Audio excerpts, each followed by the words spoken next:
Mesdames et messieurs, bonsoir et bienvenue dans cette principale édition de la soirée, édition que nous ouvrons avec la 137e édition du Gamou de Ndiassane qui a vécu la nuit de célébration du baptême de Seydina Mohamed, paix et salut sur lui, a rassemblé des milliers de fidèles venus de plusieurs pays de la sous-région. La cité de Cherbou Mohamed a vibré au rythme du sikr et des tabala. La cérémonie officielle a eu lieu hier et c'était Alioune Sarr, ministre du Tourisme, qui a dirigé la délégation gouvernementale.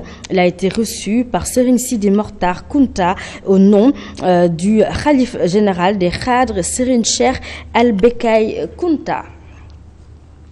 Restons toujours dans la cité de Ndiassane, voilà, avec le mouvement des jeunes khadres du Sénégal qui est peiné en face de cette recrudescence de l'immigration clandestine.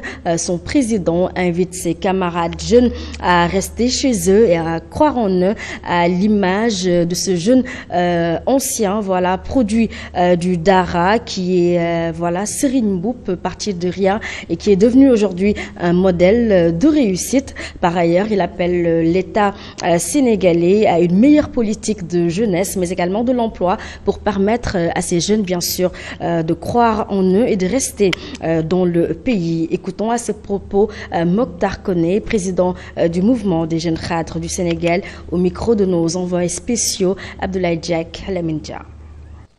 Mais pourquoi être des étudiants et partir à l'étranger de cette manière-là? Je ne vois pas la raison.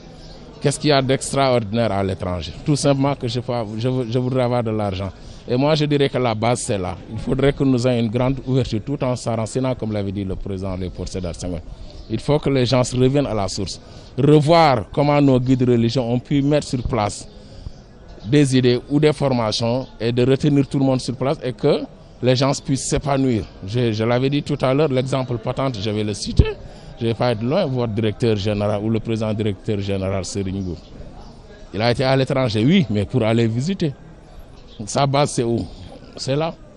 Un homme de Dara qui a su émerger, qui est actuellement pour moi l'un des plus grands administrateurs du pays. Il n'a pas fait les grandes écoles pour devenir ce qu'il est. Et voilà l'exemple où les jeunes doivent quand même suivre. Moi, je relance un appel pour leur dire que de cette manière, personnellement, je suis contre. Parce qu'on les perd. Et on ne peut pas perdre un parent comme ça pour rien du tout. Là, c'est un cri de cœur que je lance et que la jeunesse se ressaisisse. Mais l'autre problème aussi revient à nos dirigeants étatiques. Il n'y a pas à chercher de midi à 14 heures. Je dirais même que la responsabilité primordiale revient au président de la République et à ses membres de ce gouvernement-là.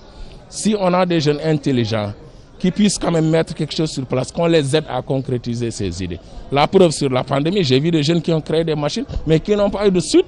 Pourquoi aller acheter des machines au dehors et qu'on pouvait... Et c'est ça l'importance de l'État. Et là, c'est la responsabilité de l'État de trouver des emplois si une fois que les jeunes ont des idées pour pouvoir faire quelque chose et revenir en aide leur pays. Et je dis là, c'est la responsabilité de l'État.